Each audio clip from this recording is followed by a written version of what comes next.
Hello? Can anybody hear me?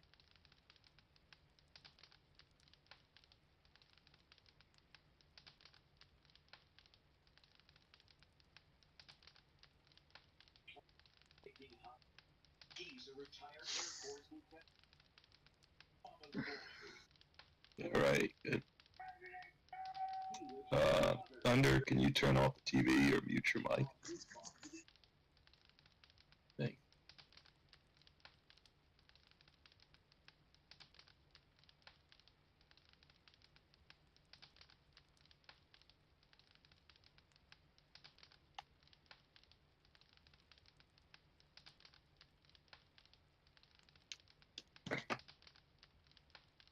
Pat, what are you doing?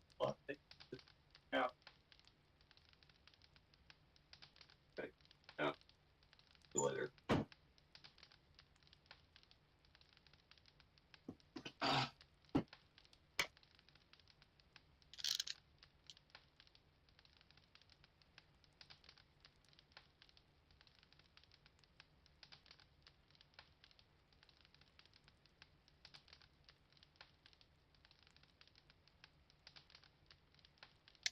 Beth, can you hear me?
Thanks, Thunder, for putting out chairs. I was rushing just to get the projector together.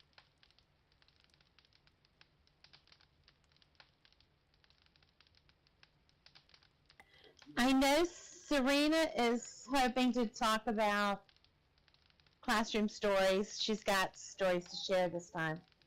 Okay, great. Yeah, I don't have it. My thing isn't going to last for an hour. I don't even see Serena online now. Or Jazz. Jazz was here a second ago.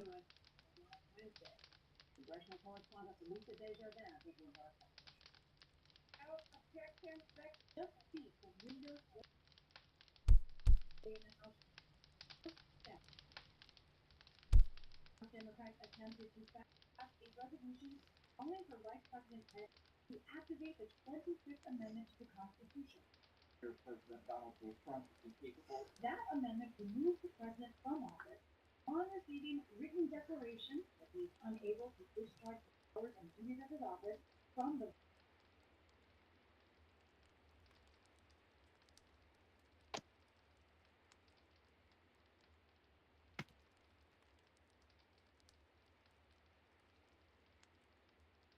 I'll give people a few more minutes before we get started.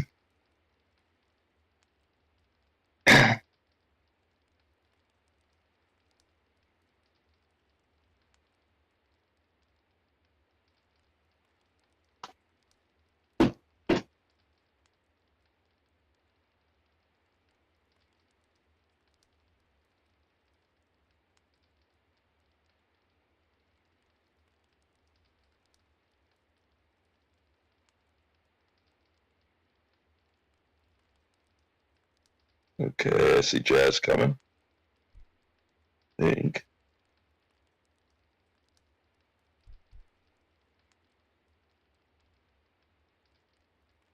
I need to send all new notices out because once again I got my times mixed up.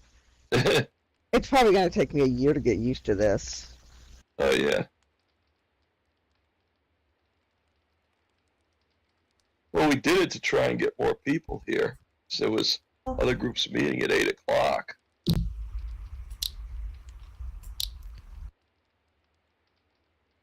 Howdy, howdy. Howdy, Hi, howdy. Jess.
Okay.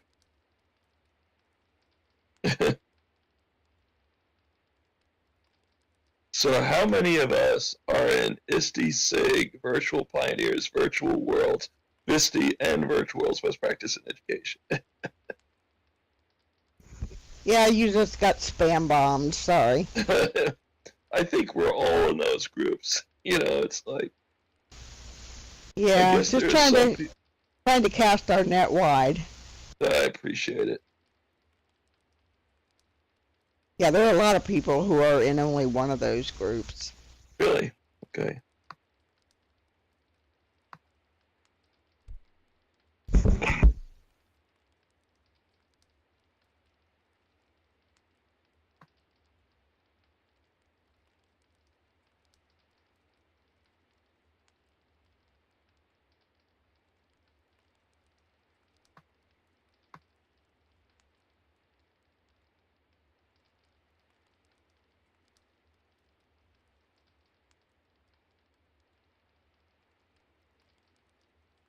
All right. Well, I think I'm going to get started, and then if there's more people show up, that's fine.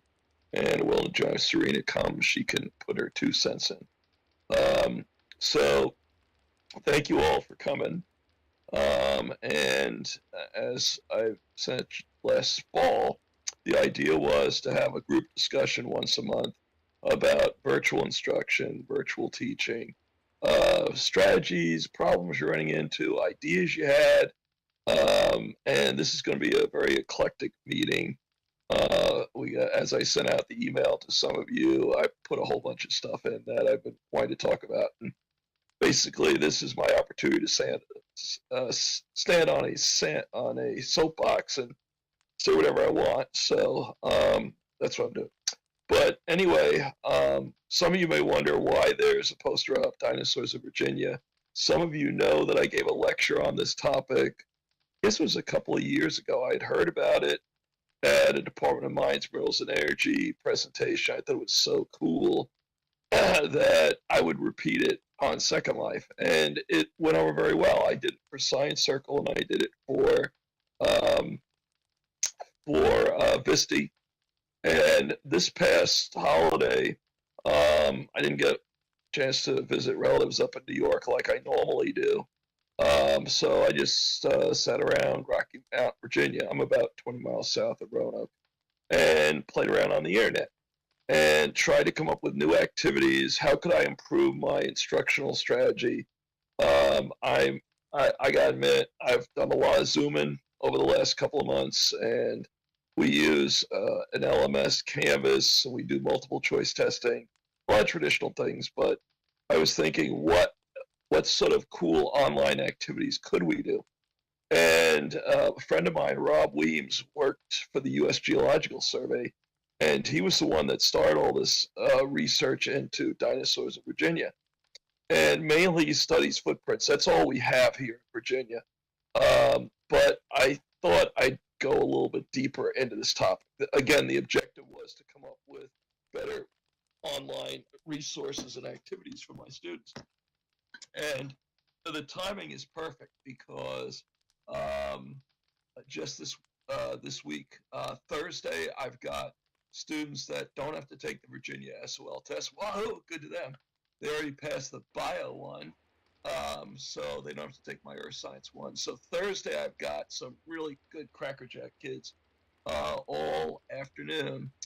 So I'm trying to come up with activities for them to do. So the idea is to sort of experiment with them and see what works, what doesn't work with that. So, like I said, one of the things I'm going to do is this Dinosaurs of Virginia thing. So let me see. I got to click this one here. All right. And you're looking at the latest data from Virginia on dinosaurs. Rob Weems has found this impressive footprint of a theropod, a meat-eating dinosaur. And, you know, some of the prints that he's shown, well, maybe they're just the way the rock broke, whatever. This looks very impressive. You can see the 3 toes clearly here of the dinosaur, the impression, and so on. And, you know, even if you're skeptical about some of the interpretations that Dr. Weems has made, by the way, this comes from the Fredericksburg area of Virginia. There's no denying some of the bones that we have. And I went on the Smithsonian Institution website, and if you go into the research category, it says collections. And if you go in there, you can filter. You can go in and you can actually, you know, pull up various images and whatnot of, you know, of dinosaur fossils that they have. In fact, I was surprised at how many pictures that the Smithsonian has already posted. So what you're looking at is, like it says, yeah, for some reason the slides are taking longer tonight to res. And if you need me to stop talking, let me know. Beth, has it resed for you yet? Yes. Okay, good. All right. So here is an impressive looking tooth that I saw in the Smithsonian Institution. And some of the things I noticed, it sort of has sort of a recurved shape to it. There's dentition's little teeth along the side. But this is of a meat-eating dinosaur called Acrocanthosaurus. And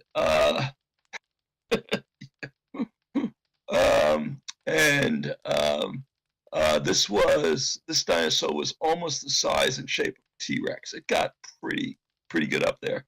And Jazz said, yeah, that dinosaur needs to see a dentist. Unfortunately, it's 112 million years old, and yes, some of it is. Unfortunately, we've lost a piece of the dinosaur tooth. That's why dinosaurs should have brushed their teeth. All right. But Acrocanthosaurus was not alone. There were other meat-eating dinosaurs around in the Virginia, Maryland area as well. I'll give this a minute to res. Well, come on. Okay, this is Deinonychthys. All right, and Deinonychthys was more like a raptor sort of dinosaur, had fancy claws on its legs. Oh, good. I'm glad to hear Astra is seeing it res almost immediately. I guess it's a matter of how good your internet and how fast your processor is. For me, it seems to take a little while, and I've got, I thought, pretty good internet. But a very similar sort of tooth, as we saw with Acrocanthosaurus. All right. So let's go on to the next one. Like I said, it was a lot of fun. You know, it's sort of like, if you ever want to go in the Smithsonian and their collections area is huge. I mean, that's true for most museums. I think in the Virginia Museum of Natural History, only about a third of the stuff at the Virginia Museum is actually on display. They've got 2/3 of their collection of rocks and minerals and historical artifacts locked up behind keypads and security guards and so on. And the same is true with the Smithsonian. So it's, it's almost like I was able to go into the collection area and just start opening up drawers and looking in there. It was really cool. And like I said, you can filter out what you want to look for. So you can go in there and you could say, show me all the dinosaurs that are possible. Well, you're going to have thousands that are going to appear. But you can say, just show me the ones from South Carolina, show me the ones from Maryland or whatever. Virginia's not going to have much. But I like this one. This is a hadrosaur bone. Hadrosaurs were these sort of cows of the Cretaceous. And what struck my fancy is it's from the Cenozoic. Somebody goofed here. But dinosaurs died out before the Cenozoic. They were killed by the meteor. I guess this guy made it past the meteorite impact 66 million years ago.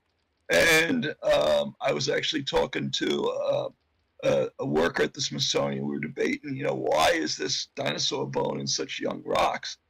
And the only thing I could think of is that maybe the river systems carved up, the dinosaur bones from the Cretaceous and dumped them downstream into younger sediments. But there's some things that need to be fixed in those collections. The next one is Astrodon, and again, it's taken a minute to res. Astrodon is there we go.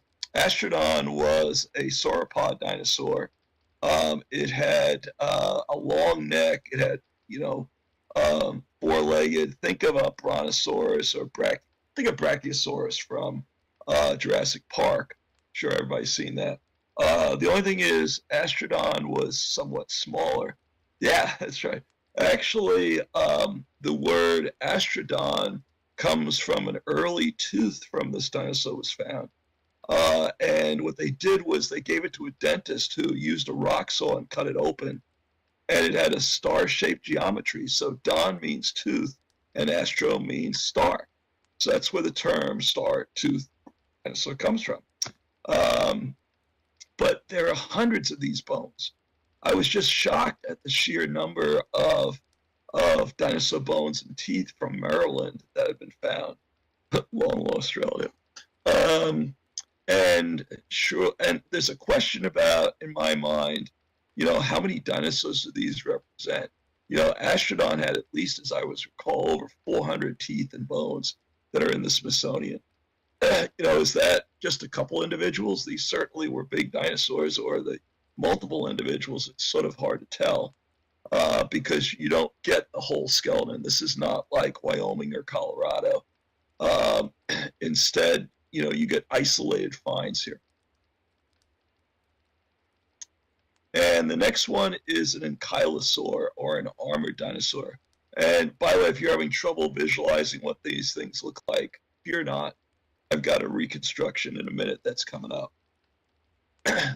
And ankylosaurs had thick, heavy plates on its back and its head, and I think it needed them because this was not a big dinosaur. It was probably about 6 feet high, so about my height. Well, I'm an avatar. My real life height is about 6 feet. I'm a typical man, so this thing would have been about the size of a man. And what's unusual about this dinosaur is it sort of has a triangular teeth. Okay, and there were little serrations on one side you might notice here. This thing was a plant eater, though. It was not a meat eater. All right, so I guess those adaptations for sort of grinding up the food. So one of the things that I immediately saw, and the first activity that I put together was just to give these teeth to students and then say, can you tell the difference among the major groups from armored dinosaurs, from the big long-necked sauropods, and the meat eaters? And, I don't have a lot of formal training in this, and I was able to do it. But here's where things get really interesting and a lot of fun over the holidays. What I did was I was going through the collections, And the Smithsonian had, I would say, about 15 to 20 teeth of dinosaurs with no identification attached to them. All it said was Saurischia dinosaurs. And the Saurischia include two major groups of dinosaurs. The long-necked sauropods, the things that look like Brachiosaurus, and the meaty. So it was really easy for me to go through, and I got down to about 10 meat-eating theropod teeth. And here's one of them. We don't know what genus this belongs to. Like I said, there were about 10 teeth that were not assigned to a particular genus. So what does that mean? Does that mean that there were some real nasty meaty dinosaurs running up and down the coastal plain of the United States 112 million years ago? Or do they belong to Acrocanthosaurus or Deinonychus? That is the question that I asked myself and decided to do some measurements. And it turns out I went into the dinosaur literature, and a lot of the research that's going on is pretty basic. It doesn't involve a lot of fancy math. Here is a diagram from Sassone et al. 2015, where they took T-Rex teeth, and all they did was they measure the length of the tooth that's shown as number 2 here. The width of the tooth is number 1. The indenture or the curvature is number 4. And then they measured the smaller serrations on the side and also the cross section. So they're doing some very simple measurements. And I saw this and I'm going like, heck, this is something that K-12 students could do. And I think they'd have a lot of fun doing it. So I decided to focus on the length, which is feature 2, the indention, which is feature 4, and the width, because those are things that can be easily measured. The tricky part that I ran into was the Smithsonian didn't have a decent ruler on a lot of these. I hate to say it, but all they did was they took a magic marker and put marks along a piece of paper and put that next to the dinosaur teeth. And I'm going like, why couldn't you go to the Five and Dime and get a decent? I know it was bizarre. They didn't put a simple ruler on there for me to do measurements. So what I did was I said, I'm going to do a ratios. I'm going to measure the indention versus the length and the width versus the length. So all I need are consistent measurements. And here are some of the results that I came up with. And as you can tell, the results are really messy. The x-axis is in the indention versus divided by the length, and the y-axis width divided by the length.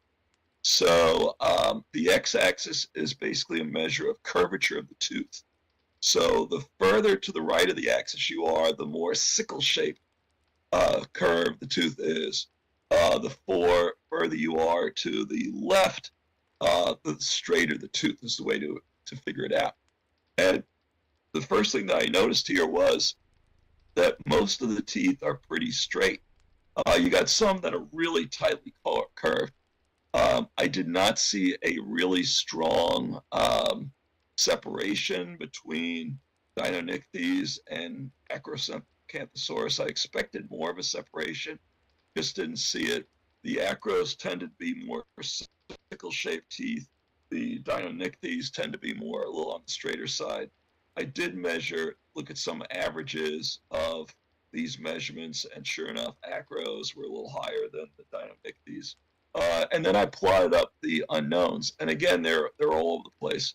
But it seemed like the unknowns are tending to cluster towards the lower end, the Deinonychus type dinosaurs. So my feeling is that no, we didn't have 10 different genera of nasty meat-eating dinosaurs in Maryland and Virginia 112 million years ago. They were probably all either Acrocanthosaurus or Deinonychus. And I talked with a member of the Virginia Museum. Actually, I've had several emails going back and forth. And the main curator, Adam Pritchard, is very interested in these sort of studies for K-12 because we're dealing with authentic data, authentic problems that that people haven't solved yet, which Greg McDougall, the director of Earth Science for Virginia Schools, said the same thing. We need more authentic labs. That's what I'm trying to do here, is less of the let's Zoom and lecture, more in science. Let's do a lab. Let's tackle some. And the cool thing is that all these data are online. I would like better data. I did contact a friend at the Smithsonian and say, hey, look, can't you pull out those teeth and give me a better ruler on them? That would really help out a lot. But the Smithsonian is closed, so maybe when it reopens. I contacted Alex Hastings, who's the director of the Minnesota Museum. He's running a STEM panel, wants to see more research. So the way that I tie this into the sort of report from the front lines is my New Year's resolution is come up with better online activities. We've all heard about this in the news, about how terrible online instruction is, and it doesn't have to be. It's just a matter of putting emphasis and more resources into trying to improve the sort of activities and labs that students are being asked to do in schools. Today, also, I got a chance to talk to the New Tech program at my school. The New Tech, for those of you that haven't heard, is a program that started in California. The idea, and it's sort of a smoke and mirrors thing. Don't think that they're running the absolute latest technology and giving kids gaming rigs and VR and so on. They're not. What they're doing is they're asking students to build projects and focus on that, and also work with businesses in the community. So I would say rather than New Tech, I wish they called it project-based learning with community outreach. That would have been a better description of it. So this morning, I got an opportunity to actually teach in the New Tech program. Started in California and spread all across the United States. Very popular program within the U.S. And I did a little survey of the students that were there, and I was really surprised at what I saw, which was that I didn't have a lot. I only had 5 students in the program because they're broken into teams and they're doing all kinds of weird stuff. But some of the students said they had PCs at home. Some of them, one of them said they had worked with Unity, immediately wanted to know more about that kid. We had several students that played with Minecraft. And we had, I did a demonstration of 3D web worlds. And, oh yeah, I've got more slides. I get a chance to chat, and it's all.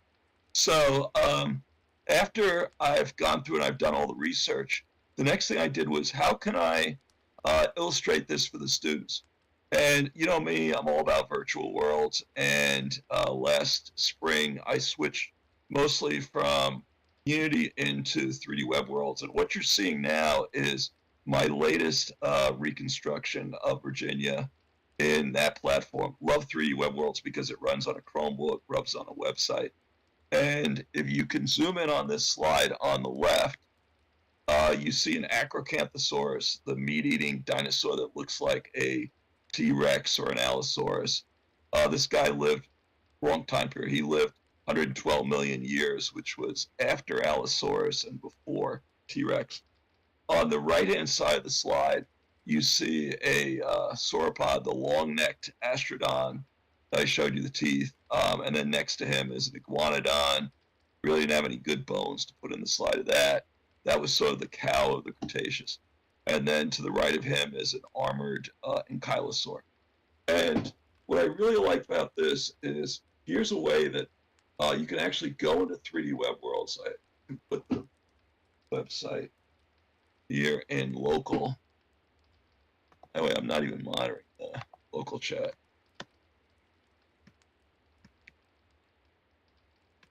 There you go.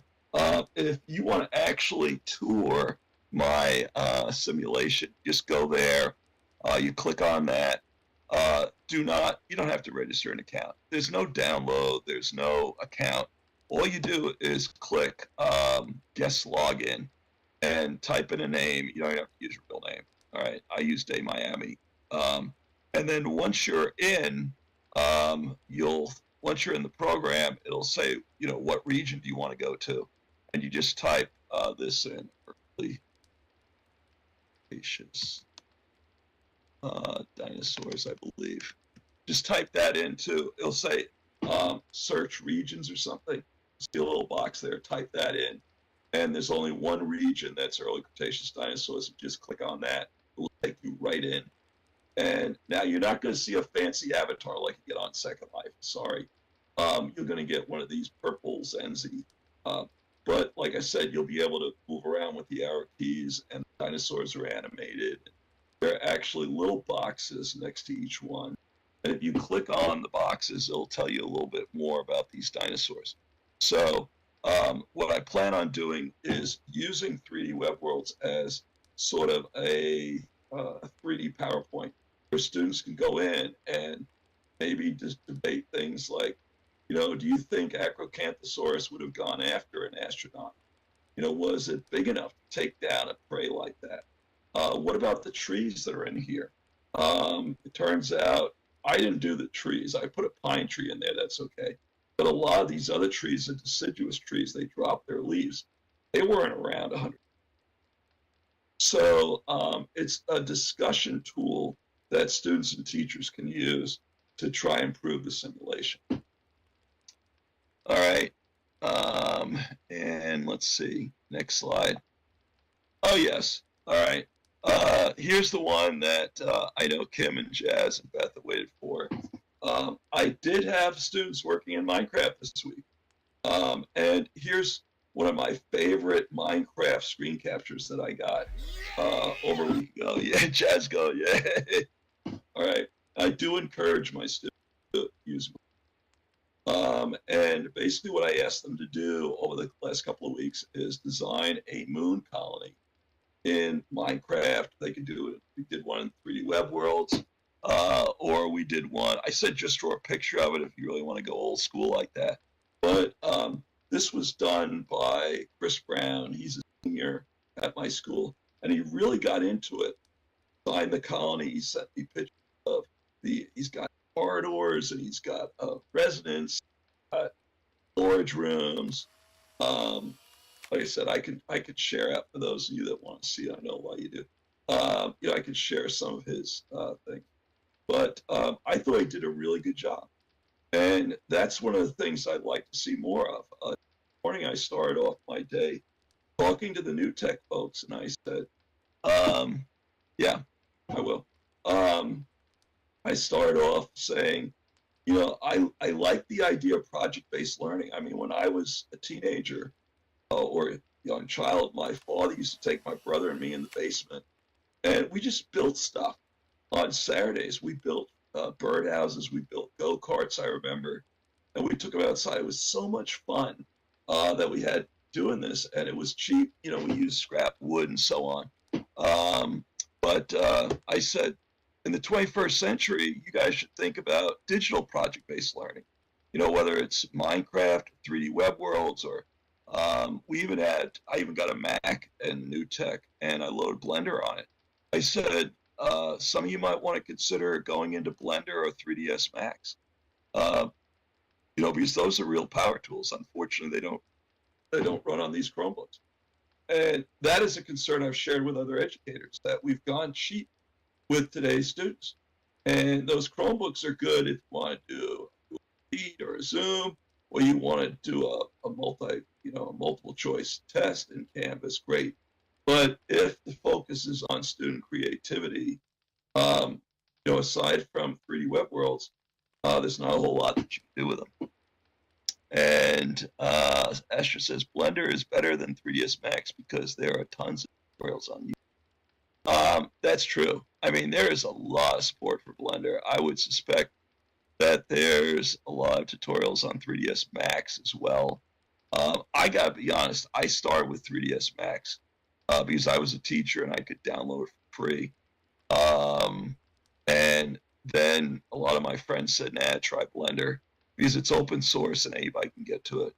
Yvonne DeBandy, who runs 3D Web Worlds, that's all she does is Blender. And over this break, I got a crash course in Blender. It was like, she goes, oh, you want to play with dinosaurs? I'll show you how to play with dinosaurs.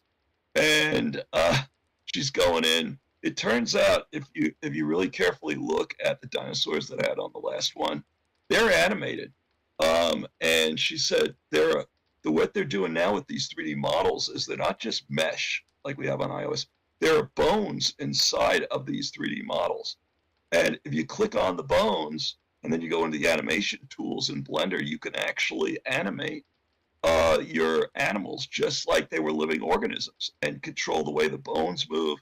And then that controls the way the skin and the mesh moves. And she showed me some simple things, and I was having the head of the acro moving, his teeth moving, and and the head of the ankylosaur moving. It was just so cool.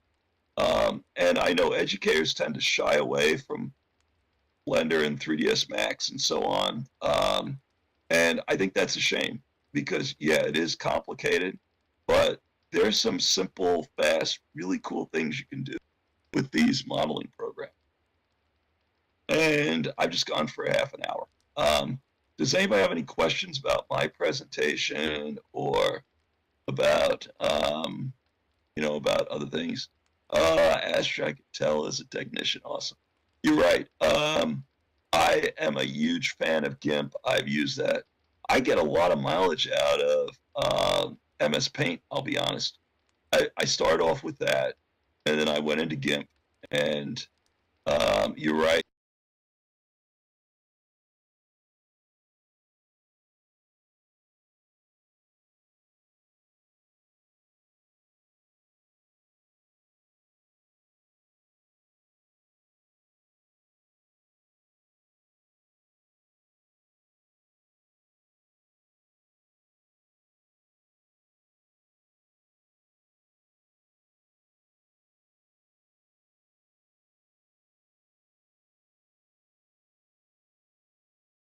Any other questions, comments? Linkscape? Wait a minute, put my son. Inkscape. That's one I haven't heard of.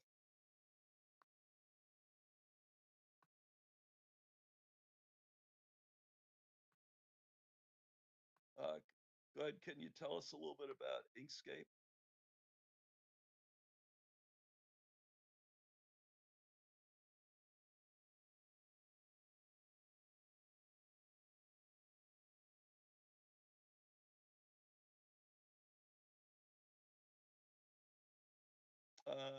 Maria says, I'd like to see the moon colony. All right. Which moon colony? Are you talking about the one in on Minecraft? That I don't have any control of. That was done by a student, and I don't know whether that was done on, Minecraft. You can either play it offline or online. And I don't know if that's an online one. That's the thing that I've tried to encourage students to do is if you build in 3D web worlds, I could just send you that link and boom, you're in. I mean, you don't need an account, no download, and you can go right in to some of this. I've got a moon colony that one of my students did in 3D web worlds. I think that's public. You go in, I'm not sure. But like I said, the Minecraft one, all I saw was the student sent me some, some screenshots. And unfortunately, I didn't have as much time. I had more screenshots, and I should have known you guys were going to be interested in that. Come back next month, and I'll put more of them in a slide projector, and I'll show you some more work that my students have been doing. Today was one of those rush. This afternoon, I was proctoring an SOL test, and then I got home and I had to quickly grab some dinner. And I've got there's actually a school board meeting going on tonight. I was trying to look into that, but I'll try and put some more of my Minecraft stuff in slide projector for next month.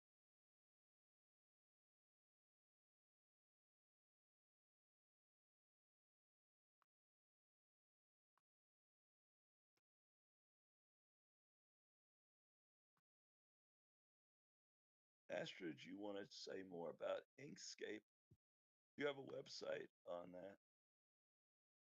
Share. Because that's one I've never heard of.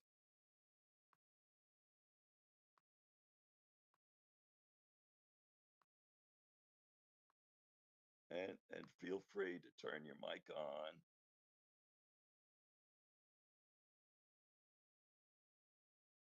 She says it's like Photoshop. I'm not surprised that there are other 2D texturing tools that are out there. Oh, there we go. All right, I don't have a notification list. We normally meet the second Monday of every month. So if you just log in about this time, then and join the Visti group, then you'll get the information. Yeah, feel free. We do not we're welcome to everyone at this group. We do not, I joke, we do not check driver's licenses when you come in the entrance to our sandbox. We don't even require that you be an educator. And, one of the things that it's very clear is we've got some people here that are either current educators or past educators in Virginia. But I'm glad we're getting some people in here that have some technical background as well. One of the things that I mentioned at real life Visti meetings, there was a keynote speaker got up and said, we need to have like a social media way for teachers to get together. And she was promoting almost like a match.com for educators, and not in the romantic sense like you think of match.com. She was saying in the sense of, what if you're a third grade teacher and you want to get together with other third grade teachers that teach science? Um, and that was her whole thing. And I think she was doing it on Twitter. I don't remember, but she was using social media to promote these collaborations. And I went up to her afterwards and I said, I absolutely agree with you that we need to get teachers working together and collaborating together. But I think you also need to include technicians in your meetups.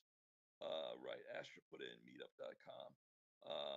Because that's the one thing that I've found that's really nice about Second Life is, so this is such a huge community that I've been fortunate to meet not only other educators, but other technicians.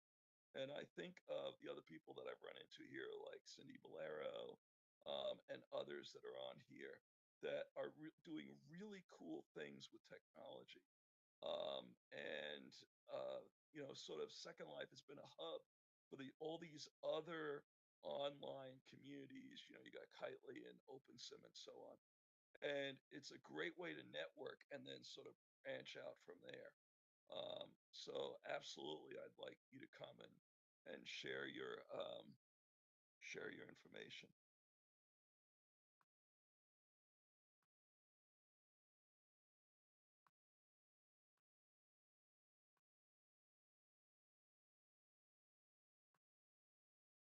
And what I'd like you to do is, it's great to see.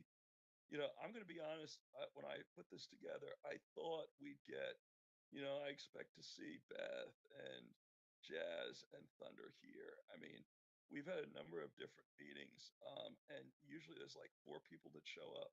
And I'm looking around, we've got 8, and we have a little bit of time here. If you want to type something, we usually go for an hour. If you want to type something in local chat and say a little bit about yourself or what you're interested, or even if you want to turn your mic on, and say a little bit about yourself, about, what you do on Second Life or what your interests are, please feel free to do so, because I'd like to know a little bit more about you.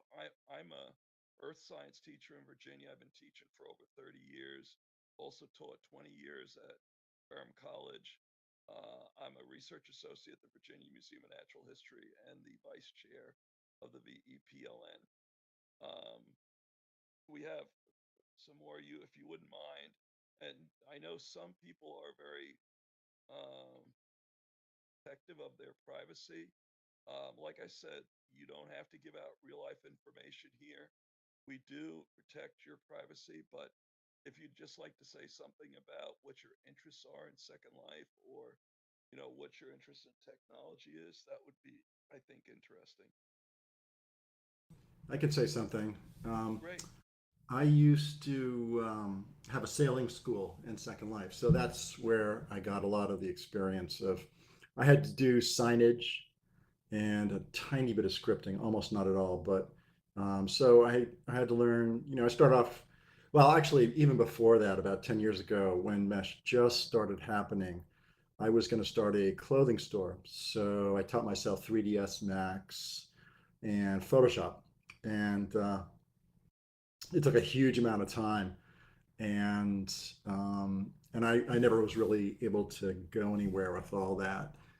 It was just too complicated doing the marketing and everything, um, and I think I finally realized too that it's hard to make money in Second Life. That you really have to be living somewhere where the rent is just tiny, tiny. So um, but then more, and also I was uploading stuff to the experimental grid that they had set up in Second Life, and you could chat with people in labs, and they would, criticize your work and stuff. And then I decided to start a sailing school, so I had to do all the signage for the sailing school. I put together, all sorts of lesson plans, and I would work with just one student at a time, just as I was getting started. And yeah, so I don't have a formal background in terms of teaching. I worked in the mental health field, so I was able to create courses from the first idea to the materials to basically everything. So anyways, that's my background. Yeah, it's Sailing is tough. I know other developers that for a while were doing pretty well on here, and then basically their copyright was not protected. And I can think of several people that said so many people were ripping off my designs. I know of a clothing designer that said people were ripping off my stuff and throwing it on Marketplace for nothing, or they were giving it out, with full perms. I know another guy that invented Greedy and said that people were knocking off his Greedy table and selling it for, instead of 1,800 lindens, they were selling it for 10 lindens. How do you compete with people like that? That's ridiculous. Yeah, it Yeah, actually was a little bit of an issue for me because when I started my sailing school, nobody was teaching sailing. And then as soon as I started it, a guy that was in an adjacent region just freaked out. And he said, well, I've tried this before and it didn't work and blah, blah, blah. And he was just made my life miserable. And then he started a school. And then before you know it, it was like everybody was teaching sailing. Now, you can go to the Firestorm sim, they'll teach you how to sail. So anyways, I put a ton amount of work into it. And like you said, people come along and they copy all your stuff. And yeah, it's a so shame. it's frustrating. Terrible.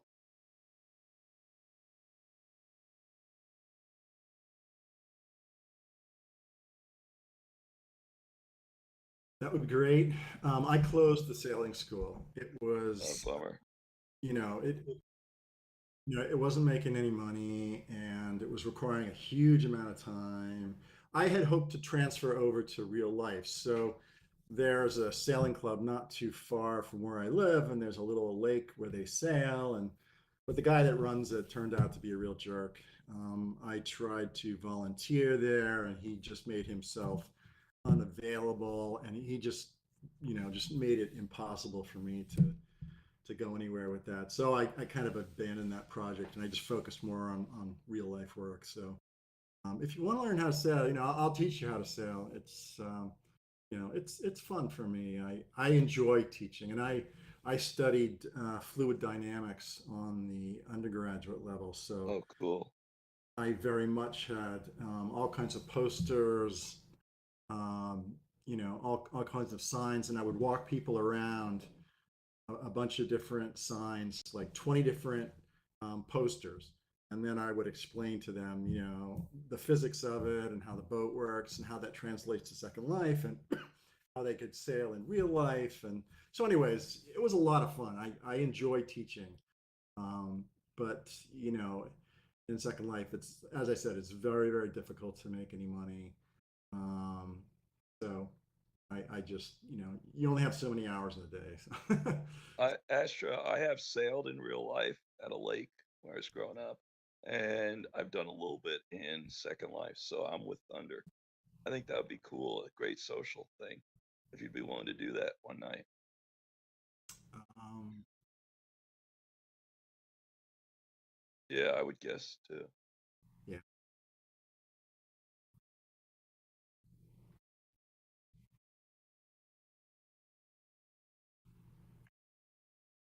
Yeah, it's a lot of fun. It takes time, and I don't have tons of time right now. So, um, but yeah, it's if you want to learn how to sail, go to the Firestorm Sims.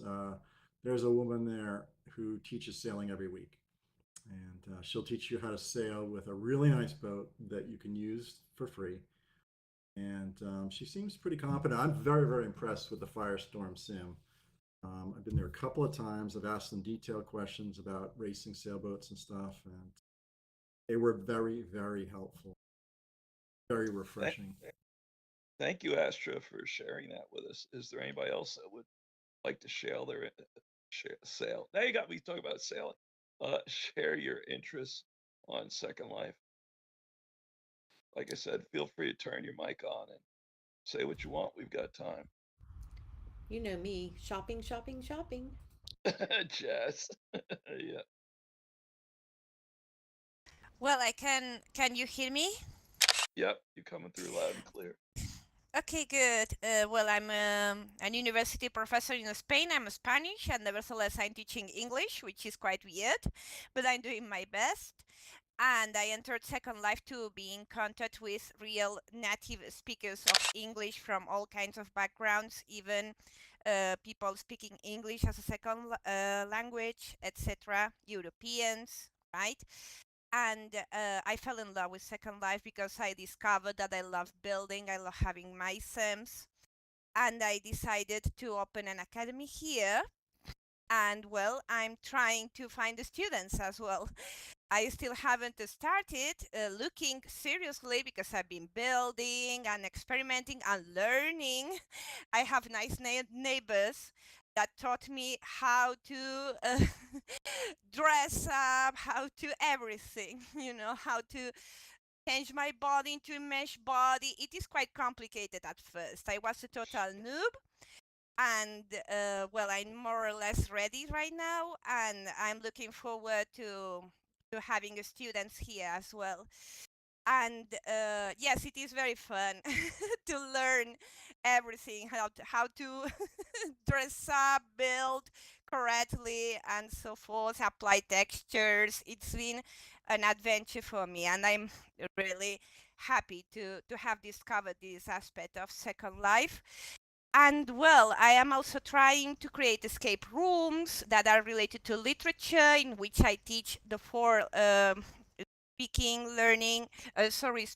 listening, reading, and writing skills. Basically, I'm going to teach related to learning English as a second language or as a foreign language. Also, I have also had petitions to teach Spanish, so maybe I will also teach Spanish here. So that's me. So glad to be here. Thank you for joining us. One of my best friends is a Spanish teacher in Virginia. Wonderful. Yes, it is an adventure to teach languages because it's always linked to culture. And Second Life has got so many possibilities. As you said, you can teach about dinosaurs, about the marine life, about the space, and in real time. So, what I usually do is to record. I create animations using Second Life about this or that topic with this or that vocabulary, and it's good so far. But well, I am just starting my adventure. Maria, you might Yes. also be interested in a MOOC that is just starting up, a course. It's on using Minecraft mostly for all kinds of teaching, but mostly for teaching other languages. Oh And yes, I will be really interested. Yes. let me find the Facebook page for it. It's the people who are running it are all language teachers from all over the world. Wow, fantastic! Because I'm always looking for new contacts from all around the world. So I would really appreciate that. Thank you so much. Okay. Now Thunder is working on that too. Wonderful.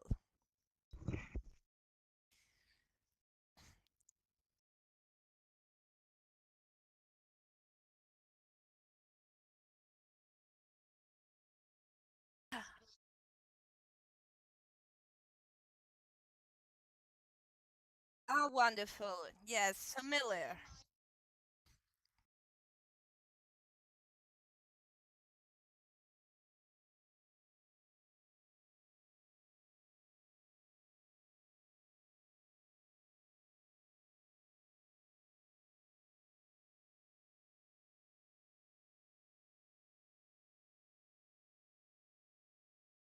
He's a really good teacher too. Magnificent. Yeah, that's my goal to be able to have a good accent, first of all and foremost, to speak in a decent accent. And I've never traveled abroad so much, so I'm learned from reading a lot, watching a lot of videos, etc. So I'm uh, as you said, self-made teacher. So I really need more practice, and I would appreciate any virtual learning space like this MOOC. Great. Thank you for sharing that. Thank you so much, everyone. Glad to have your contacts. All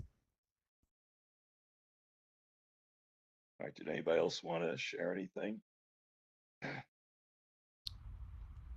Just want to point out Hi, that our next can you meeting. hear me? Oop, There's like Yes. a lot of background music, so I'm not sure if you can hear me. Yeah, let me try to. There. No, you're coming through loud and clear. Okay, so I appreciated how you shared EVO, and I hear, Maria, when you said that you want to use technology to teach other languages better, I started my own Facebook page, Meow Made Co. Like I want to be able to teach Filipino or Tagalog better through technology as well.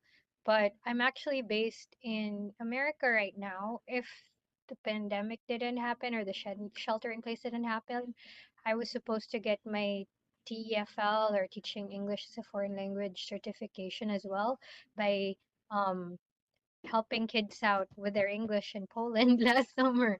So now I'm just waiting for it to be safer to travel to, and then yeah, I can redeem my airline credits and then do that. But yeah, like I do want to like keep attending these meetings of ours here on Second Life.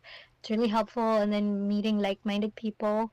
um yeah, because I didn't even know about like the Minecraft with the dinosaurs earlier, and then what was the other one, like um the 3D 3D web world worlds. building, because we could use all these resources for like not just teaching English but like any other language, may be it Spanish or anything else. Like um what am I going to share? Like right now I'm substitute teaching for preschoolers, but some of them are special ed and Spanish, and like before preschoolers it was just like Spanish kindergarten classes. There's Seesaw, there. I should type it in here, and then I'll send you the link for Seesaw, and then you might want to look into it too if that's something that students and families might want for distance learning, because it could be made for any language too. Like even if stuff are pre-made, like there's templates in English, I sometimes make stuff in Filipino, and then the Spanish teachers, I help them like translate their work from Spanish to English and then back English to Spanish kind of thing. So yeah, I'll One just thing I share would the throw Seesaw out, link. I brought up 3D web worlds. I do work with them. They do have a voice client that is built into 3D web worlds. So if you log in, you need an account, or no, you need at least a guest login. If you log in that way, there's a mic button. You click on that, and you have full voice. You know, it's you don't need Zoom, you don't need Google Meet. Just click on that, and you can start talking. So I hadn't thought of that, but that might be a cool use of that program, is to teach a foreign language. And like I said, 3D Web Worlds, we have a meeting on that platform Saturday afternoons, 1:30 SLT time, 4:30 Eastern time. So if you're free, just log in there, log in with a guest account, and join. It's called Coffee Talk, and you get to meet the developer Yvonne and kick your ideas around. Yep, that would be great.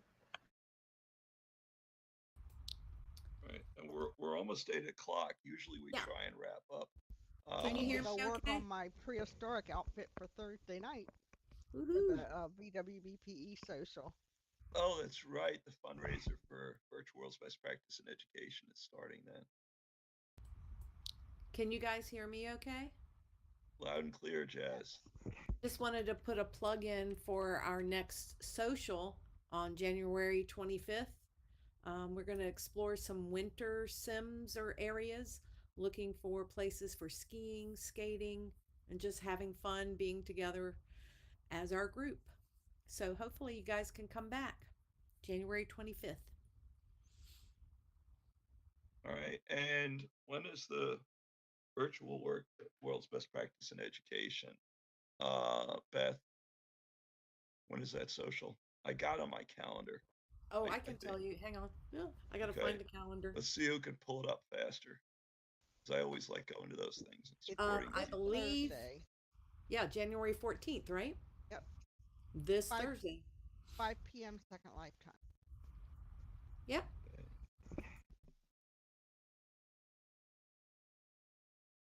I almost forgot about it. Thanks for the reminder. Back to Yes. Bedrock. Bedrock.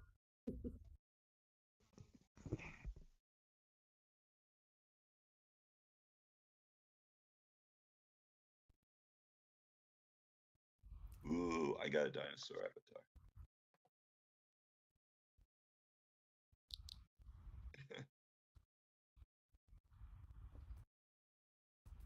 Or a caveman or a cave woman.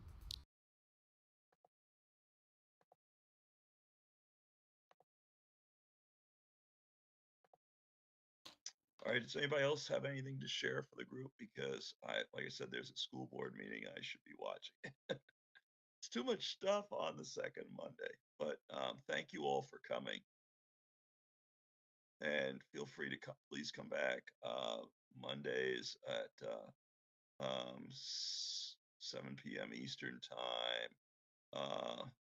Was it 4 p.m. SLT time? Second Monday of every month, we try and have these meetings, and you can see how eclectic they are. And I'll try and bring more Minecraft pictures with me next time. Like I said, I should have just put more of them in there.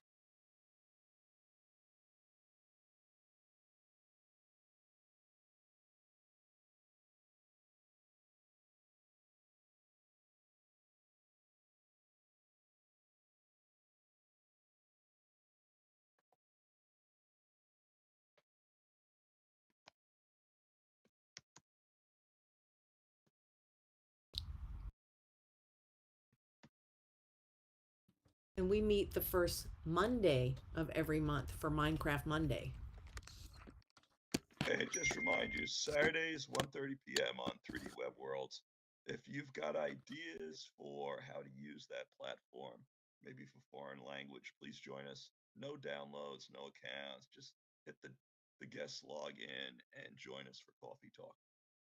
And I'm going to head off. And again, thank you all for coming. Thanks, Day. And if you want to come back on Saturday mornings, Thunder and I are usually here running office hours for, oh gosh, it's 9 to 11 Eastern time. So what is that, 6 a.m. Second Lifetime? So come back if you just want to sit and chat or join us in a game of Greedy or Hand and Foot.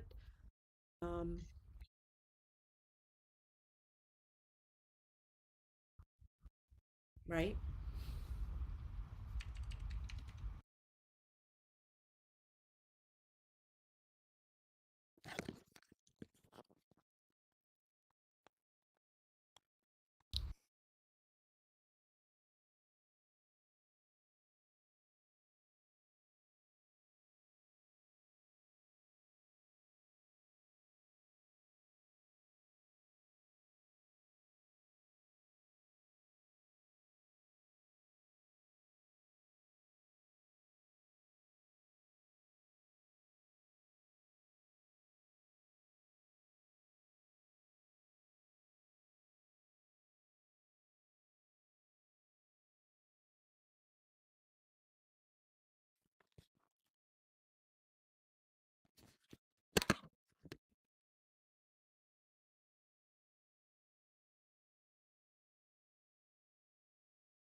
Wendy's new classic chicken sandwich is now in the 2 for $5, and that's reason to celebrate.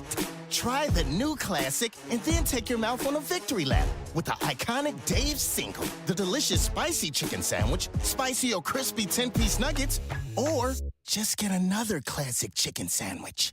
Taste greatness today with Wendy's 2 for $5. We got you.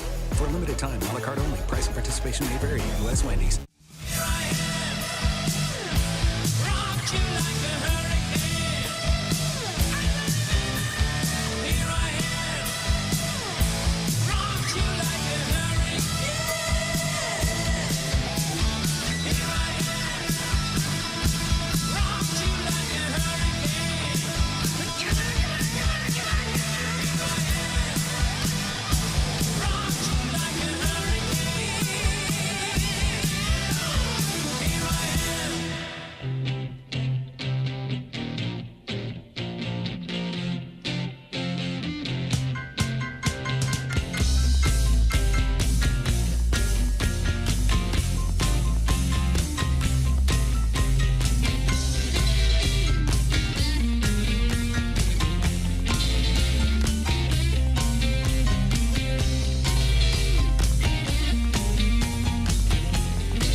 Rocket Mortgage Super Bowl Squares sweepstakes is back. Every time the score changes, someone wins $50,000. Plus, 2 grand prize winners will win $500,000 they could use toward their dream home. See rules and enter for free at RocketMortgageSquares.com. Rocket Mortgage, official mortgage sponsor of Super Bowl 55. No purchase necessary. Legal residents of the 50 U.S. and D.C. of age of majority. Ends February 4th. Licensed in all 50 states and MLS number 3030. The NFL is not sponsored promotion in any way. Wendy's new classic chicken sandwich is now in the 2 for $5. And that's reason to celebrate. Try the new classic and then take your mouth on a victory lap with the iconic Dave Single, the delicious spicy chicken sandwich, spicy or crispy 10-piece nuggets, or just get another classic chicken sandwich. Taste greatness today with Wendy's 2 for $5. We got you. For a limited time, a la carte only. Price and participation may vary. U.S. Wendy's. FM. We do music.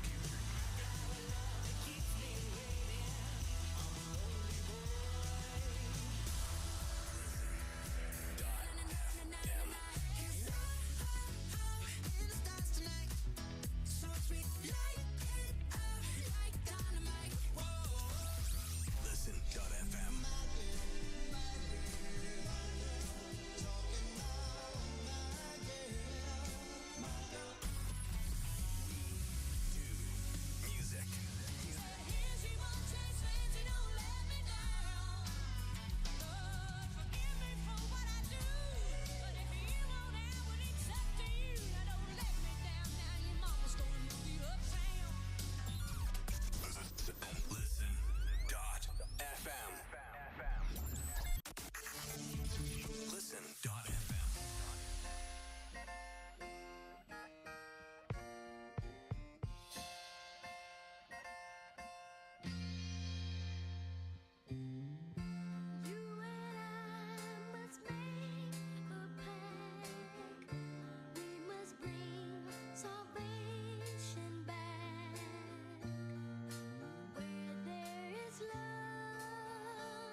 This is fine. I was even plugged in for it, but I didn't know you were going to do it.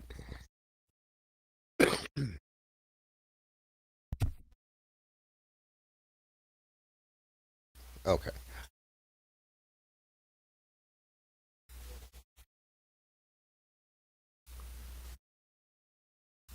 Okay. That means you probably signed up with a Microsoft account and you put in a password and then you made a PIN to make it quicker and easier.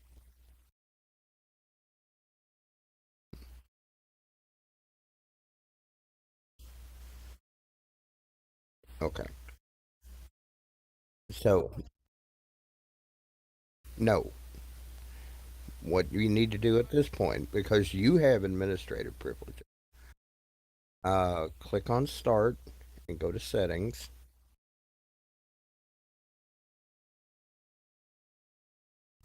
Well, yeah, you have to put in your PIN. You have to be logged in order to do this.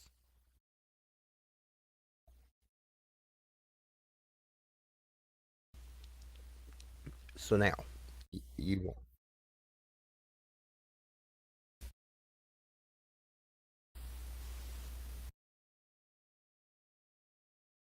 probably not. What does it want? Does it want you to set up a Microsoft account?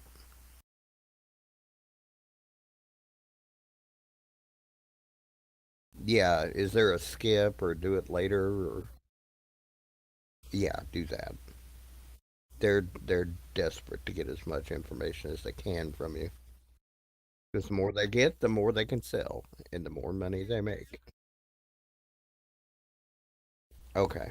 Now click start.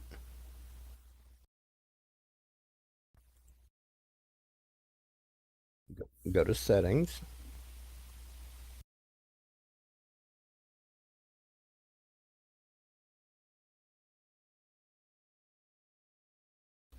All right, now you want to go to accounts.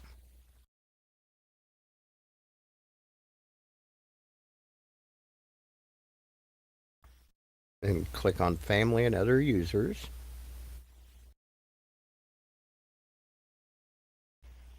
Add someone else to this PC.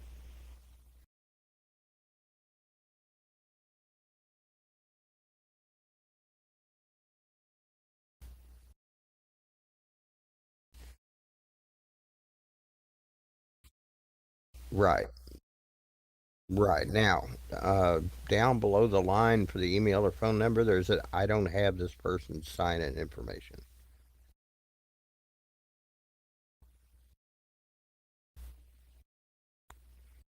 And then when it goes to create account, click add a user without a Microsoft account. That's at the bottom. Yeah.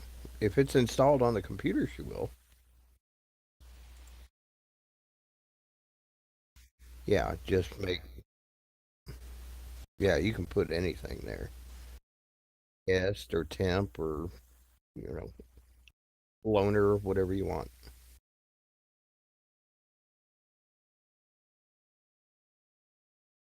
Leave, leave the yeah, leave the passwords blank and then click next.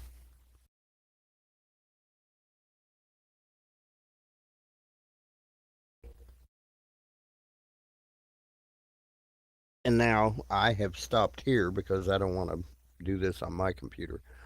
But what's it asking you now?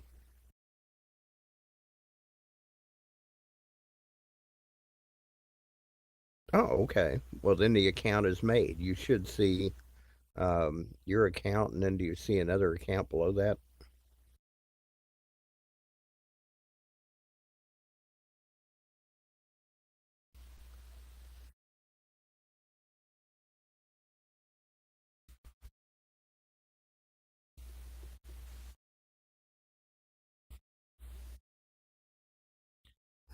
Yeah, or you can just sign out. If you right click on the start button and just choose turn off or sign out and then sign out.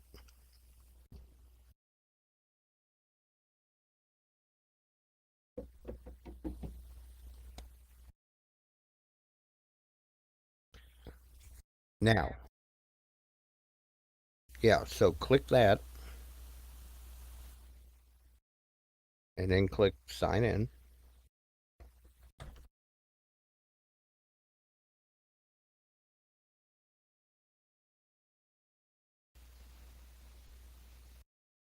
Oh, what is this?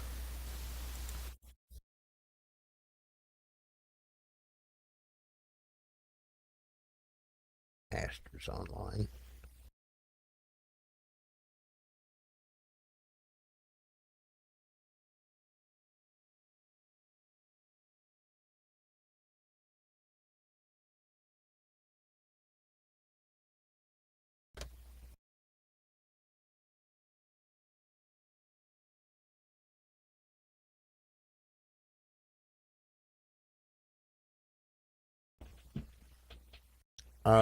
Okay, I don't understand that. No, she IM me. I just asked when I logged in tonight, and I had the IM from her that was just growling. And I said, "Are you growling at me now?" And she was offline. So she IM me. She said, "Yes, because you had logged out before I saw you on." And then she stuck her tongue out and said, "On Monday." Oh, I guess that means that's when it was posted.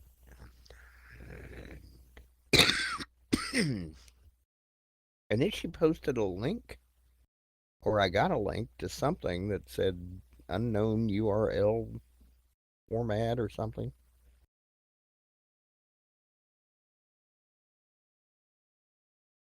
Oh, she's back online because when I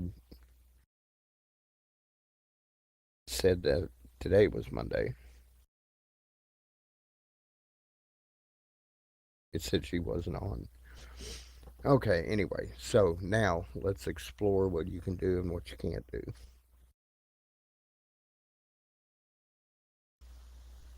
Yeah,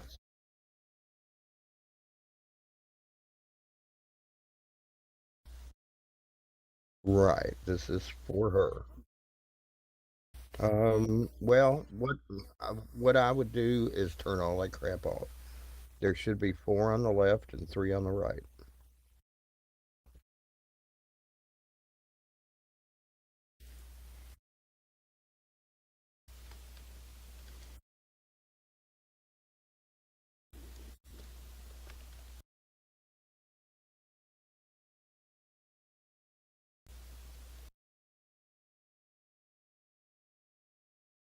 You don't have two columns, one on the left, one on the right.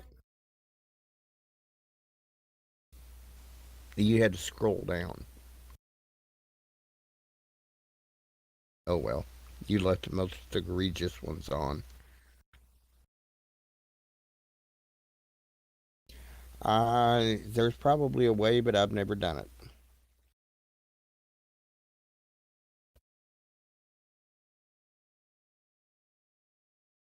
Yeah, you can click on Get Started, and then when the next screen comes up, you can close it.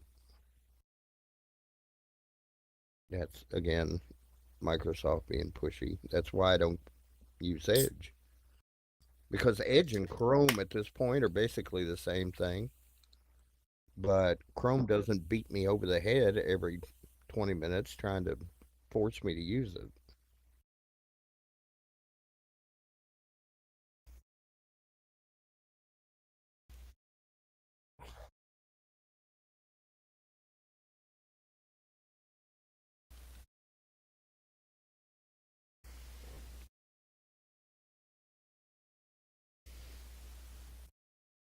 Yeah, you can remove Panda, or not Panda, but Edge. Not Edge either. Minecraft. There we go. Jeez. Let me tell. Oh, yeah. Say okay, and you can put in your username and password.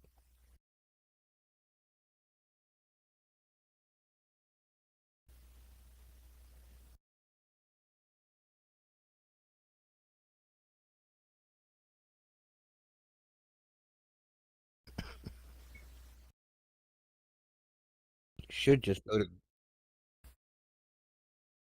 Yeah, I started to say it should just go to Google or something.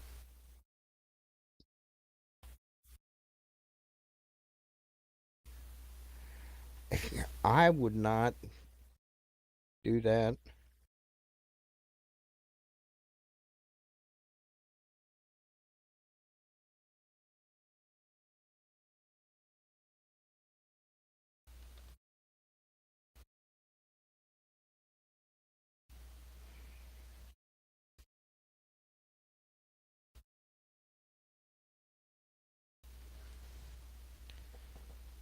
I just basically asked her to shut up.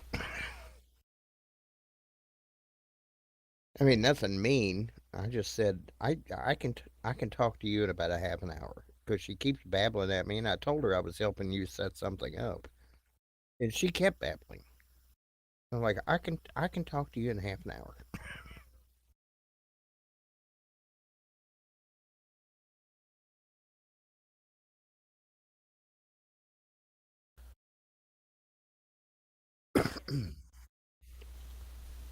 That's Office on the web. Do you not have Office installed on the computer?